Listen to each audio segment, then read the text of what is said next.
그림자 이태준 1929년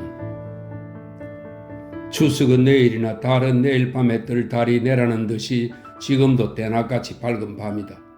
막차도 떠나간 지 오래고 전차도 끊어진 때라 청량리만 하더라도 문안과 달라 이렇게 밝은 달밤에 어서 자고 내일 추석을 즐기려 함인지 거리는 벌써 빈듯이 잠들었다.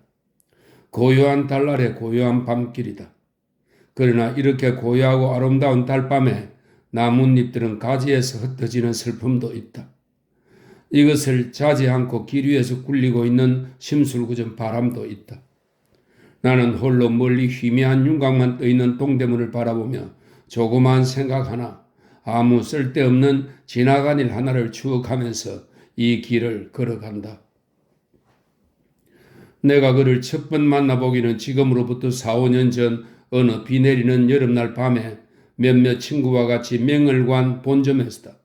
내가 요리집에 들어가 보기나 기생들과 무릎을 한자리에 하여 보기나 다 그때가 처음이었다. 그날 밤 우리는 모두 네 사람이서 두 기생을 불렀다. 첫 번에 부른 기생은 향화라 하는 평양 기생이었고 다음에 부른 기생은 소련이라 하는 남도 경주 기생이었었다. 우리 네 사람 중에 K군 한 사람을 제하고는 모두 학생복을 입은 만치 기생과 놀아본 적이 없을 뿐 아니라 소위 나지미라는, 나지미는 당골의 일본말입니다. 나지미라는 기억하고 있는 기생 이름도 없었으므로 소련이니 향환이 하고 그들의 장기를 알아서 부른 것은 K군이었었다. 우리는 옆방에서 흘러오는 노래와 애교 있는 기생들의 농담에 귀를 기울이며 어서 우리 방에도 기생이 들어서기를 궁금히 기다렸었다. 향화의 수심가가 좋고 소련의 가야금이 좋다는 K군이야 그렇지 않았겠지만 향환이 소련이니 할 것 없이 기생을 처음 기다려보는 우리는 얼마나 고운 그림자가 들어서나 하고 궁금한 생각이 대단하였다. 그러므로 슬리퍼 소리가 문 앞을 지날 때마다 우리는 긴장하였고 가슴이 두근거리던 것까지 나는 잊지 않는다. 이렇게 긴장하여 있는 우리 방 안에 먼저 들어선 것은 수심가 잘한다는 향화였으니 그의 연분홍 저고리와 초록 치마는 하늘하늘하는 비단들이어서 젖가슴이 흐늘거리는 향화에게는 잘 조화되는 복색이었다고 기억한다. 그는 우리를 향하고 허리를 구부타고 잠깐 앉는 듯이 하더니 한 손으로 벗은 뒷목을 잡아당기며 스스럼지 않고 K군의 곁으로 가 앉는다. 방학 때니까 나오셨으리니 하였지만 이상스러운 눈초로 K군을 바라보는 향화의 첫말이었다. 소련이가 들어올 때는 벌써 향화가 우리 방에 있는 때라 그리 긴장되지는 않았다.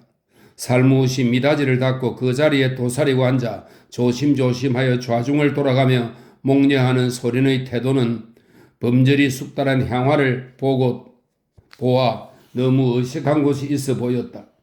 단조한 흰 모시 저고리, 흰 모시 치마머리엔 흑각 비녀가 더욱 쓸쓸하여 보였다. 나는 어디서 저런 촌 기생이 들어오나 하고 처음엔 다소 불만했으나 자리를 사귈수록 정이 끌리기는 이 초초한 소련이었었다.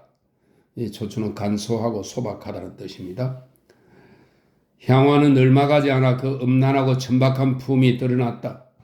가르마를 한편으로 몰아탄 것이라든지 조선복색엔 당치 않은 루바시카 끈으로 중동맥기를 한 것이라든지 루바시카는 풀오버와 비슷한 러시아의 남성용 겉저고리고요.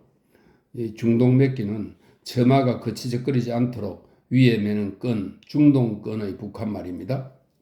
루바시카 끈으로 중동맥기를 한 것이라든지 치마폭은 좁게 하여 일부러 쏟고 가랑이를 내놓는 것이라든지 소리도 수심가란 입내뿐이요 유행 창가밖에는 못하였었다. 소리는 이와 반대로 조예 깊은 기생이었었다. 첫째 옷매무시와 말솜씨가 연연 부녀와 같이 단정하였다. 그러나 그 단정한 것이 결코 객의 형취를 상하지 않을 뿐만 아니라 도리어 좌중이 손을 잡고 노는 것과 같이 활락하였다. 활락은 화평하고 즐겁다 그 말입니다. 활락하였다. 그의 주름을 자르게 잡은 못이 치마라든지 그 속에서 은은히 빛나는 수염낭이라든지 아무튼 향화를 달기라고 하면 소련은 학과 같은 기품이 있는 여자였었다. 그러므로 지금이라도 향화를 생각할 때는 그 빈정거리는 기다란 입술과 버그러지는 치마 속에서 엷은 비단 속곡 가랑이가 볼기의 윤곽을 따라 그리고 있는 곡선 이러한 인상이나 소련은 그렇지 않았다. 그 청한 눈알이었었다.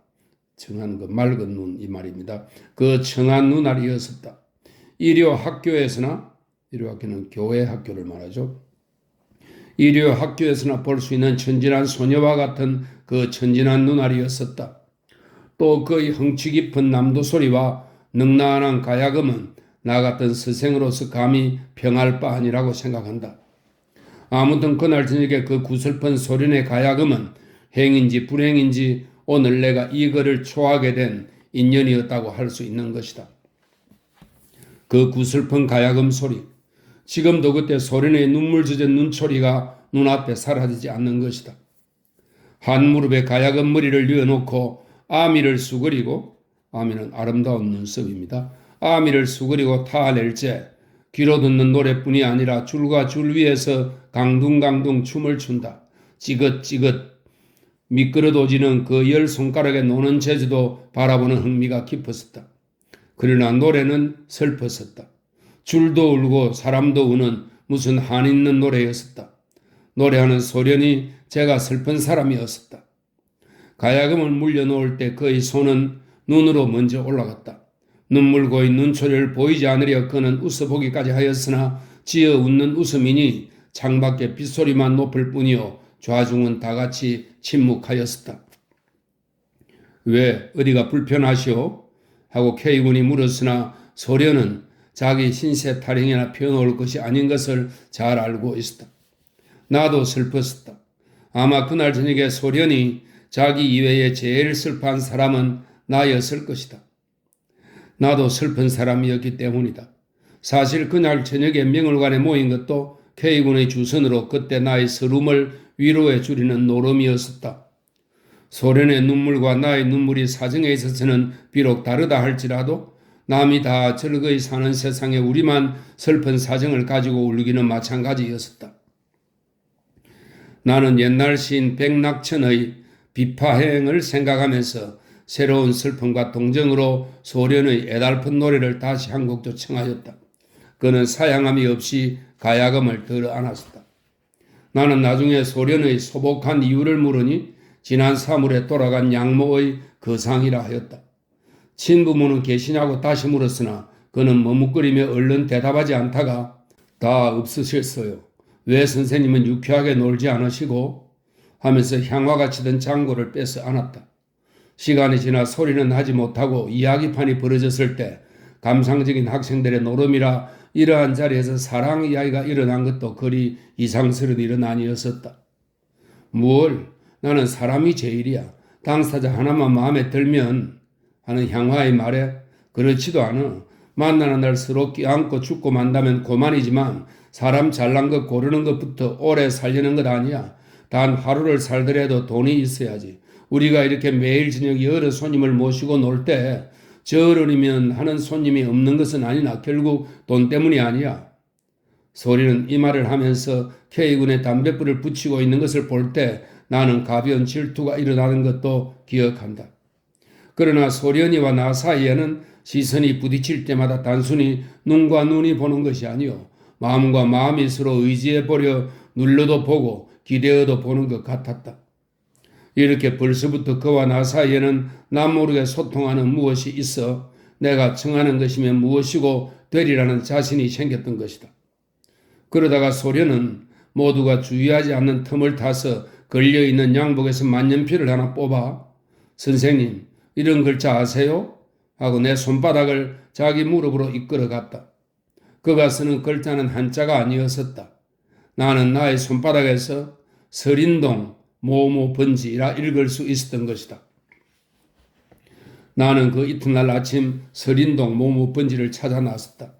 서린동을 찾고 모모 번지를 찾고 소련의 문패까지 틀림없이 찾았다. 그러나 그 집 문 앞을 닥치고 보니 이상한 것은 그 집 문 안을 들었을 용기가 나지 않던 것이다. 집은 기와집이나 옆에 큰 집과 한 대 붙은 집인지 따로 떨어진 집인지 아무튼 몇 칸 안 되어 보이는 다 쓰러져가는 헌집이었었다. 그렇다고 그것이 나의 들어가지 못할 이유는 아니었겠지만은 그들의 내면 생활이 얼마나 공공하다는 것은 화류계를 모르는 나로서 새삼스레 느낄 수 있었던 것이다. 뭘? 그도 기생이지. 내가 동경가 있다니까 돈푼이나 있는 줄 안개지. 또 그가 자기 방 열쇠나 주는 듯이 은근히 번지를 적어 주었지만 그로서는 직업적으로 상용하는 수단인 만큼 이 집 문 앞을 찾아오는 친구도 나뿐이 아닐 테지. 번지를 적어준다고 탐탁하게 생각하고 찾아오는 내가 어리석지 하는 생각이 새삼스레 일어났다. 그때 마침 뒤에서 낯익은 사람 하나가 오는 것을 보고 나는 기어이 그 집 문 안을 들어서지 못한 채 발길을 돌리고 말았던 것이다. 나는 그 후 다시 소련을 만나볼 기회도 없었고 며칠이 안 되어 동경으로 가고 말았다. 그러나 나의 동경 생활이 단조했던 탓이었던지 소련의 생각이 무시로 떠올랐다. 그 가을꽃과 같이 아담하고 적막해 보이는 소련의 모습을 그려볼 때 나는 일어나는 정열에 맞기에 편지도 여러 장을 써보았다. 그러나 소련의 집을 찾고 들어가지 못한 것과 같이 한 장도 붙인 적이 없었다. 이러한 소련이와 다시 만나보기는 1년이 지나서 그 이듬해 여름 방학 때였었다. 이번에도 K군과 몇몇 친구로 국일관에 놀러갔었다.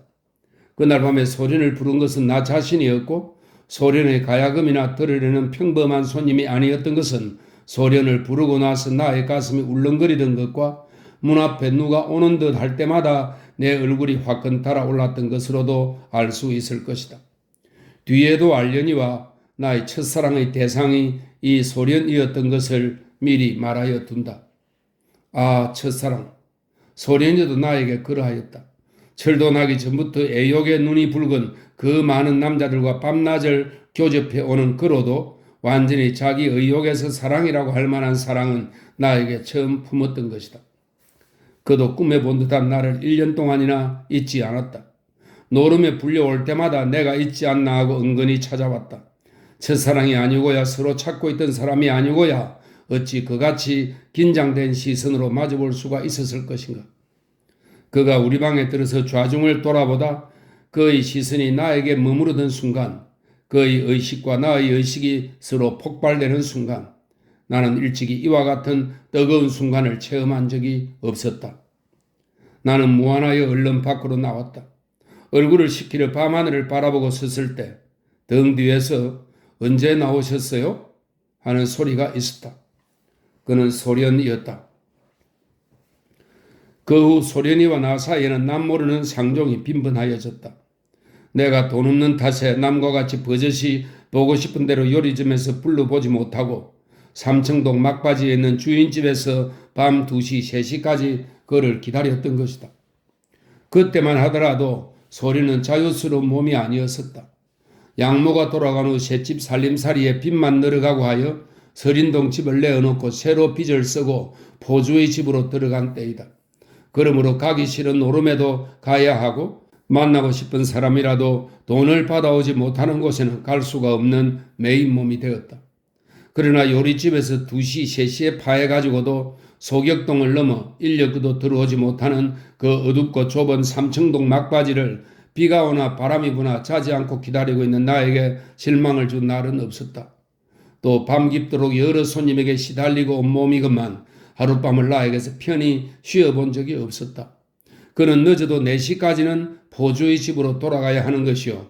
만일 밖에서 밤을 지내고 들어가면 그만한 보수를 들고 들어가야만 남의 피로 돈을 모으며 살아가는 포주의 매를 면하는 것이다.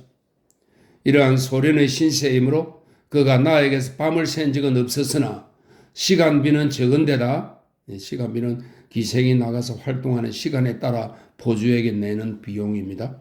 시간비는 적은데다 매일 4시에 들어오는 소련의 눈치를 모르고 지나갈 포주가 아니었었다.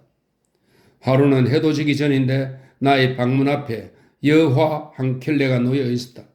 늘 어두운 밤중에나 왔다 가는 소련이니 그의 신발을 내가 알아볼 수가 없는 것이요. 또 아직 어둡기도 전이라 인력거나 기다리고 있을 그가 나에게 올 리도 없으므로 나는 몇 번 주저하다가 기침 소리와 함께 문을 열어보았다. 그 신발 임자는 과연 햇빛에서 처음 만나보는 소련이었었다.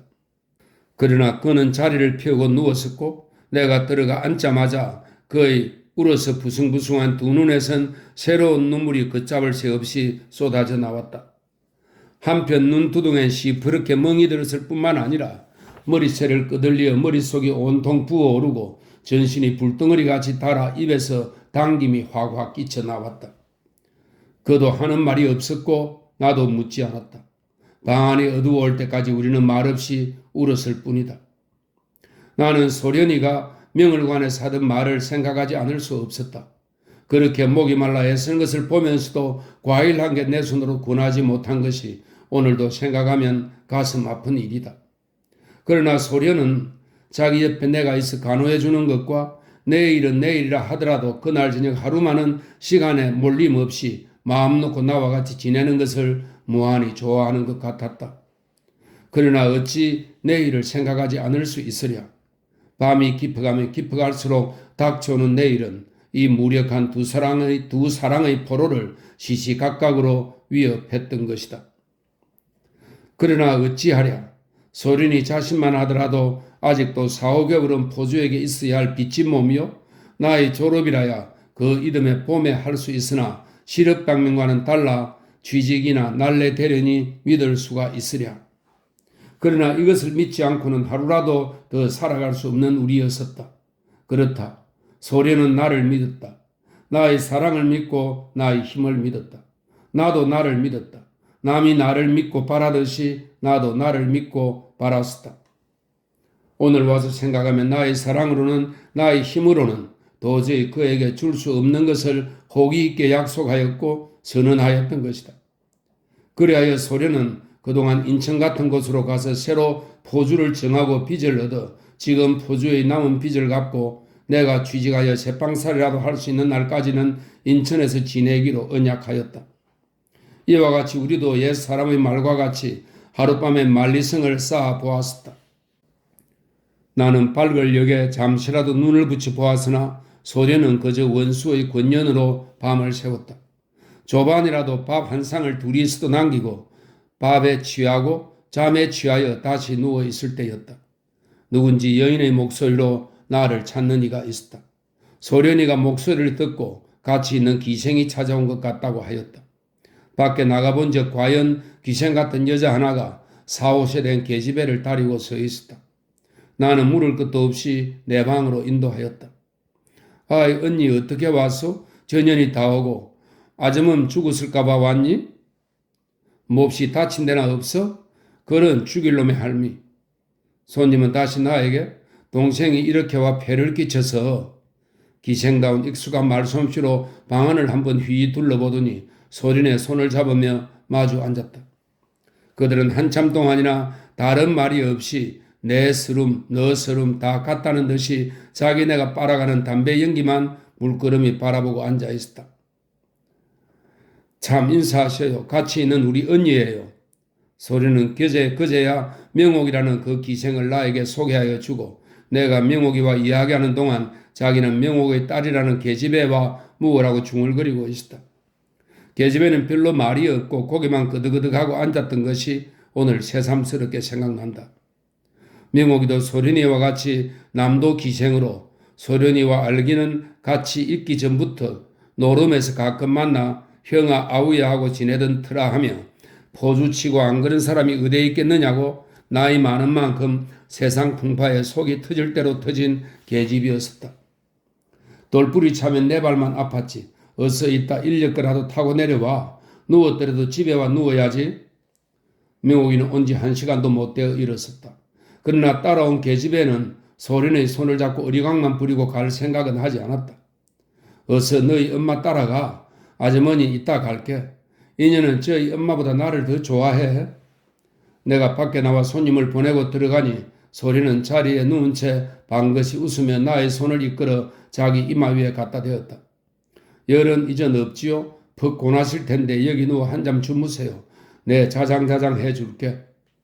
나는 그와 가지런히 누웠다. 선생님, 이제 명옥이 언니도 퍽 팔자가 사나워. 남자들은 뭐다 남의 사정을 생각할 줄 몰라. 왜? 나도? 당신도 아마 그럴걸? 뭔데? 명옥이 언니도 우리처럼 사랑하는 남자가 있었는데 있었는 데가 아니라 명옥이 언니는 지금도 그 사람을 생각하고 있는데 지금 데리고 왔던 계집애 말이야? 자우, 난 말하는데. 아니야, 어서. 그래서 첫 번에 남자 측에서 명옥이 언니에게 아이가 달린 줄을 몰랐거든. 첫 번엔 속이었나 그럼? 속인 것도 아니지. 애비 모를 자식이니 어떡하고 길러야지. 그렇다고 죽자 사자 하던 사람이 계집애 하나 때문에 틀어진다는 것은 너무도 남의 사정을 몰라주는 것이 아니오. 그렇지. 너무 그 남자가 속이 좁은가 봐. 그렇지만 그 남자만 나무랄 수도 없지. 나도 사실 말이지 기생생활한 사람에게서 전의를 찾는 것은 아니지만 만일 자식이 있어 보우 저게 남의 자식이거니 하는 생각이 볼 때마다 새삼스럽게 날 것 아니오. 그것도 일이 잘 되느라고 남편 되는 사람이 고아원 같은 자선사업에 나선 사람 같으면 그 애에게 대한 감정이 보통 이부와는 다르겠지만 그렇지도 않은 사람이라면 하루 이틀 아니고 자기 자식도 낳을 테니 하후 하박할 수 없고 어째 문제가 안 되고? 그렇기도 하지. 그렇기도라니 꼭 그렇지.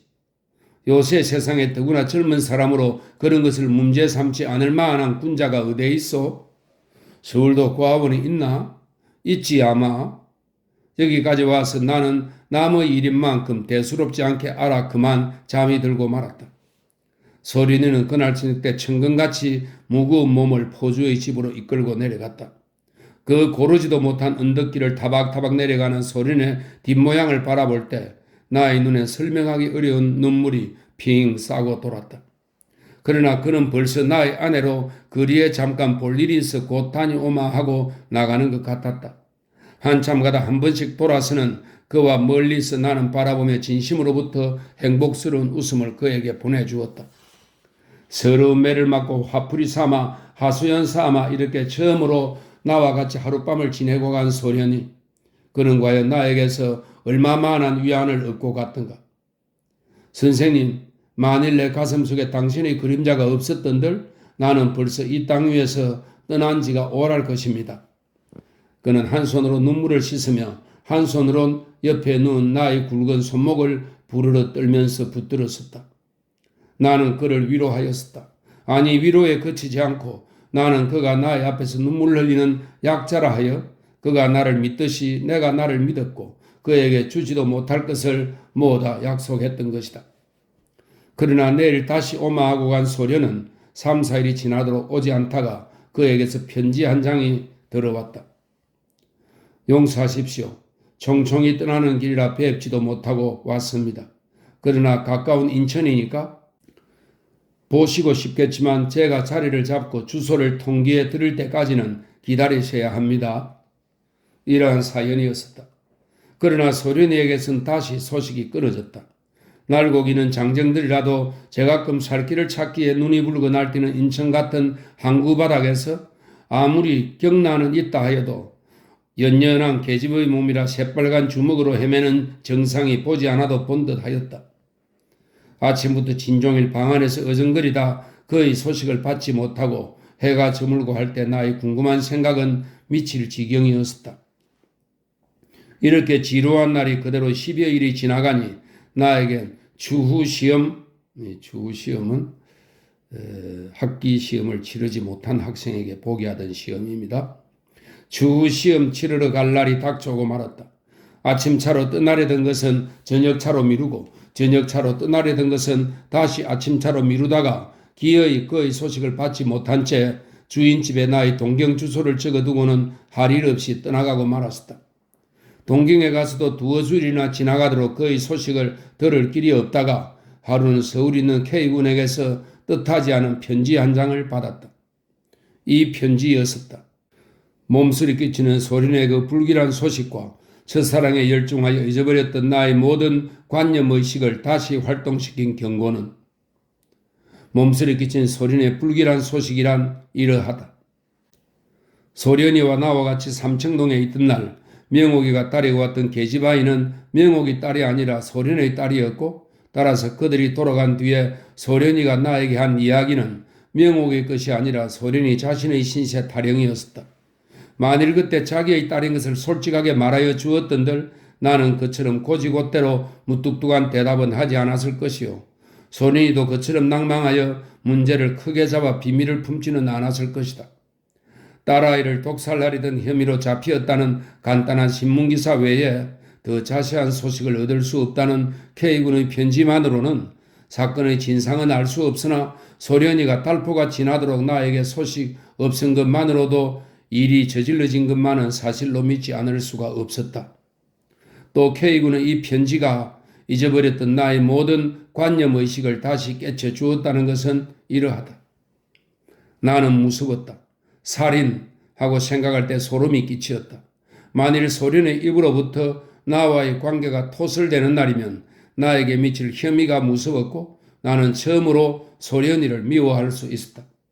나에게 첫 번부터 솔직하게 통사정해 주지 않은 것이 미웠고 이후에도 내가 뜻하지 않은 새 사건이 얼마나 일어날까 하는 불안으로 많은 남자와 관계에 있은 그의 과거 생활이 미웠고 나중엔 통틀어 그가 기생인 것이 미웠다.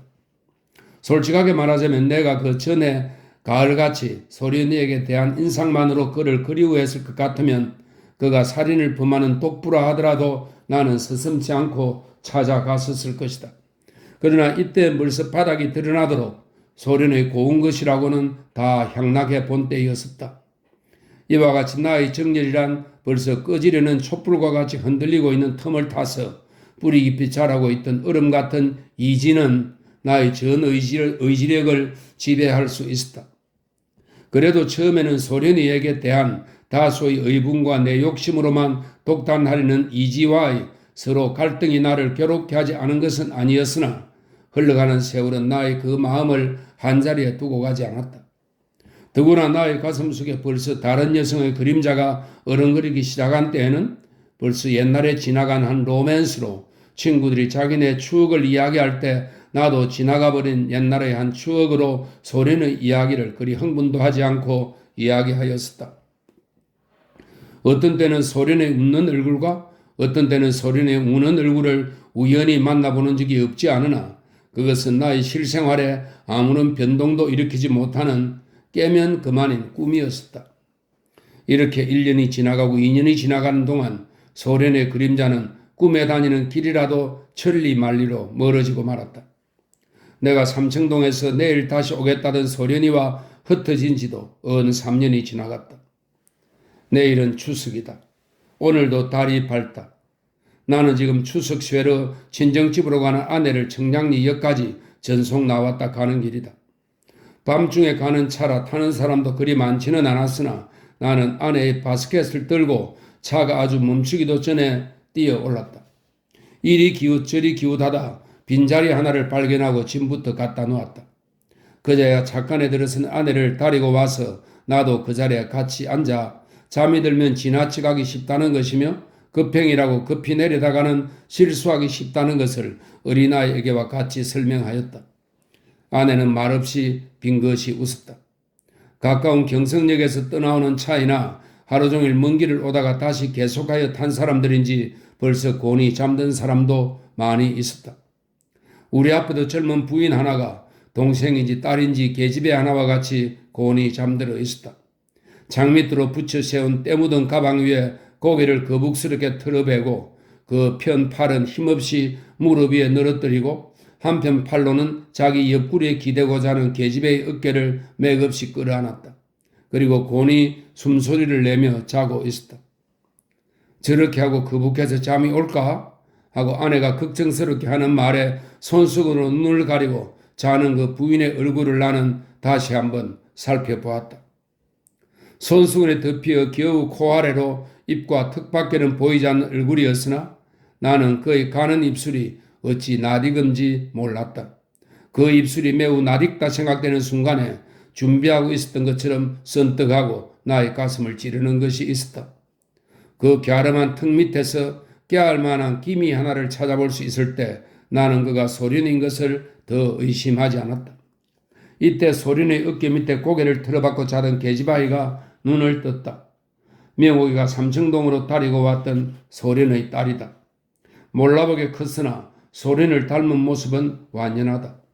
어머니의 잠을 깨지 않으려 하면지 고개를 틀어박은 채 말똥말똥하는 누나는 내가 여태 살아있다 하고 나를 원망하는 것 같이 무서웠다. 소리는 고운 때 묻은 흰 옥양목 저고리, 옥색 치마, 그래도 딸아이는 물든 비단 끝으로 걷어 입힌 것이 얌전스러웠다.